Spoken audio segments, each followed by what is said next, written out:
Hello, coaches. Welcome back to another episode of Coach Better Spotlight. Today, I'm chatting with Dr. Chaunté Garrett, superintendent of a K-12 charter school in North Carolina and a former instructional coach. In today's Spotlight, we're focusing on how coaches can make the transition into formal leadership. As coaches, we don't often feel like leaders in our school setting, but this episode will help you recognize the leadership you're demonstrating right now and how you can leverage it even further as a coach or as a positional leader. If you're ready to take your leadership to the next level, this episode is for you. In the full-length episode, we also talk about the intersection of coaching and leadership, how coaching can effectively prepare you for a leadership role, how coaches are leaders in their schools, and dealing with imposter syndrome as coaches and leaders, and how Dr. Garrett supports and grows her coaches in her school. To hear the full episode, subscribe to Coach Better wherever you get your podcasts.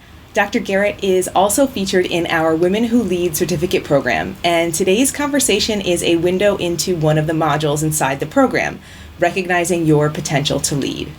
Imagine stepping into a leadership interview with the confidence and clarity to fully articulate your leadership skills and experience without any fear or imposter syndrome holding you back.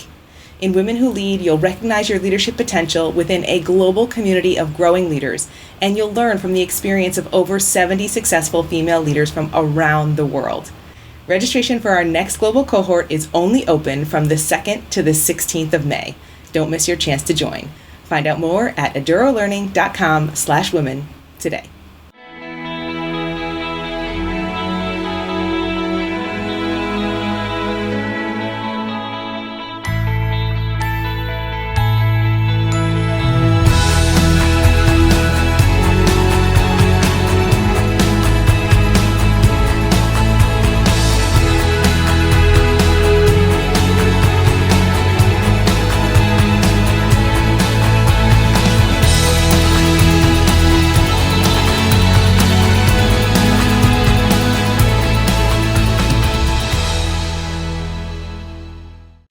After our conversation for Women Who Lead and a couple of others, I had this aha moment that coaches are leaders too. And I think a lot of times coaches don't see themselves as leaders because they don't have the positional power. They don't have the word in their job title. So can you tell us a little bit about the ways that coaches are leaders that is kind of like the flip side to the coin of the way coaching has supported you in your leadership?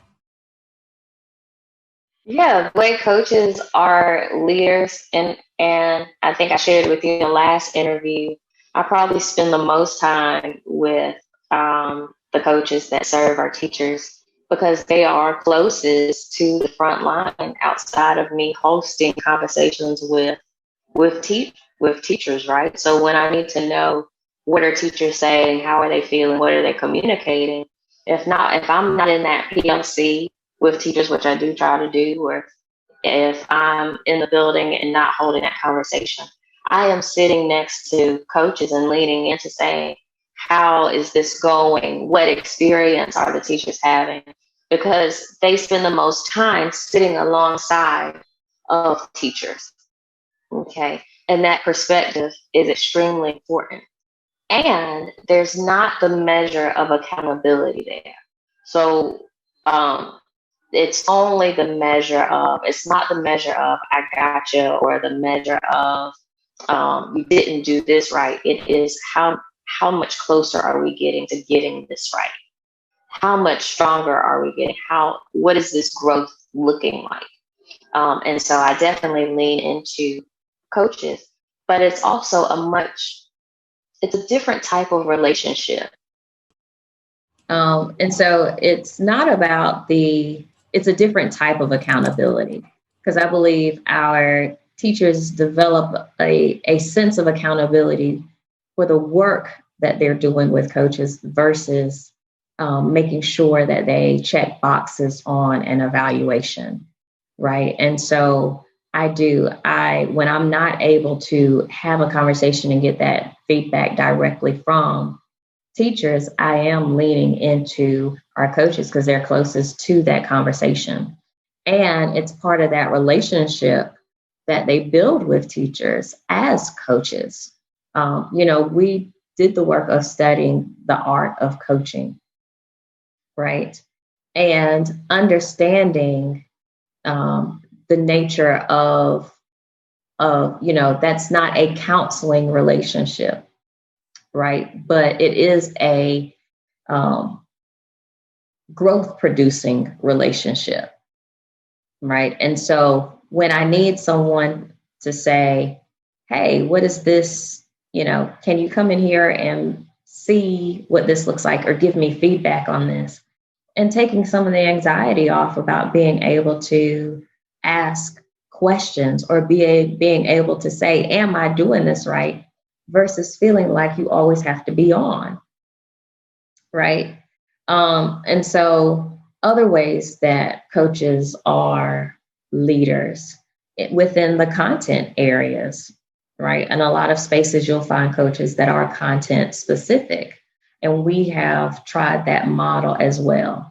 And so they lead not only by example, but they lead through the constant modeling and the constant professional development, and having whatever what we use the term big rocks in our school community, whatever that big rock is, having that resident expert right there within your community, and taking some of that pressure off of the admin to have to be the expert over everything.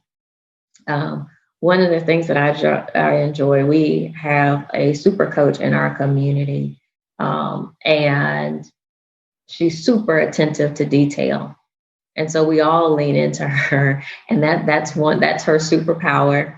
That's her gift to our school community. It helps us make sure that we don't leave any rocks unturned, especially when we're thinking about, what does our support model look like? What should this initiative look like? What should our plans around this data look like? And being able to lead in those ways, but also being so close to teachers, they help accelerate the work. I really appreciate all of those different perspectives, those layers of the way coaches are leaders. I think there is something really important about the fact that coaches often have a voice in supporting those large scale initiatives. Like you just said, what does our support model look like? But then your next sentence right after that they're the people that are on the ground that are helping the teachers make that happen. So they have like a really wide view of what's going on in the school. They're close to the future, the vision of what we want to achieve, but they're also right in there making it happen. I think that's a span of leadership that's kind of unique. Yeah, it is. It is. And I think, when you start connecting results to good coaching, if any school community, making sure you're keeping track of your data on your teacher growth. This year, we have some of the best data on how our teachers are growing from right where they are, right? Not according to the evaluation model or what have you. But, these are the things that make up good teaching, and these are the things that they've received feedback on, and this is how they're progressing, those types of things. We have some of the best data that we've had in a really long time, not in a really long time ever, since I've been a part of this community, and extremely thankful for that data, not because our teachers are able to see themselves grow, right? But we're also connecting not only teacher outcomes, but our scholar outcomes, because we're still seeing our scholars grow as well. And so the relationship of the three is powerful. All of these things that you've talked about are demonstrating how coaches are leaders in your school. What happened? Now, this may not be in your individual school, but I know a lot of the coaches I work with, they say they don't feel like a leader yet. They have this feeling of imposter syndrome. How do you help them get over that and recognize that, yes, you are, in fact, a leader? Is there anything you say or anything you remind them of or anything you point out to them? And I'm thinking that coaches who listen to this, things they might need to hear. Yeah, leadership is not it's not inherent.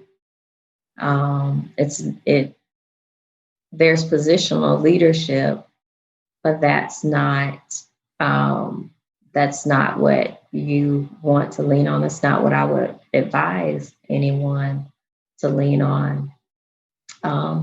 Leadership is connection. Leadership is the ability to, one, help people understand why, give them the support to do the how,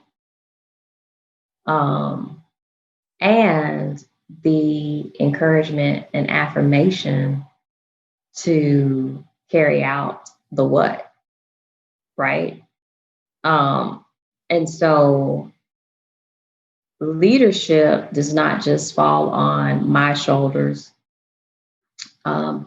We have a director's leadership model. It doesn't fall on the shoulders of the directors. It falls on the shoulders of the person that carries the most expertise in that area and has the abilities and the capabilities to be able to help everybody understand the why, the how, and do the what in that space. And so I guess when having a conversation with me, and I'm talking to folks that within our school community that don't necessarily hold the title, it's not about that. It's uplifting the pieces that do qualify you to move this work and creating the space for you to be able to move the work. Sometimes I think that's hard for people to hear, because especially when they transition to coaching, not with your intention of becoming a school leader, but like maybe surprisingly, right? Like I was good at this thing in my classroom, this job opened up, so I applied for it. And then suddenly here I am in this position that has all of these different layers to it. And so feeling like you're a leader is different than you potentially believing in me as a leader, right? So I really appreciate that description of, if you are the person that has the potential to make the most impact, then leadership is part of your role. And I think that is just a lovely kind of way to think about perhaps influential leadership in this sense.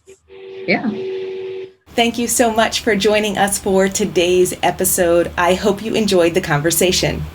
If you are ready to leverage your leadership potential and build your network of inspiring female leaders in education, please join us for our next global cohort of Women Who Lead. Women Who Lead is our online certificate program designed for aspiring and growing leaders, featuring the voices and experience of over 70 successful female leaders from around the world. Inside Women Who Lead, you will build the confidence, competence, and clarity you need to take the next step in your leadership journey.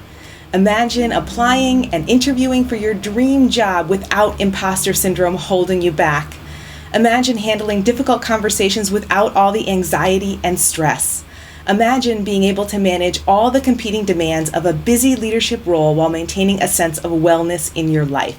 And having dozens of examples of how women in all facets of leadership have handled the challenges and barriers we all face when pursuing a leadership pathway. You'll leave Women Who Lead empowered by your own identity and able to see how your unique life experience make you the leader that schools need. Registration for our next global cohort is only open from the 2nd to the 16th of May. We facilitate only one cohort each year so we can create connected, collaborative, and community-driven global cohorts. Now is your chance to level up your leadership and reach for your dream job. Join Women Who Lead today. Go to edurolearning.com/women to find out more. Here at Eduro, we provide customized online professional learning for educators at the intersection of technology, coaching, and leadership. Our mission is to empower the relentless learner in you to embrace your inner leader and make a bigger impact in your school setting. Join our Coach Better Facebook group and connect with us on social media at Eduro Learning for more great resources at the intersection of technology, coaching, and leadership. Thank you so much for joining us today, and we'll see you next time.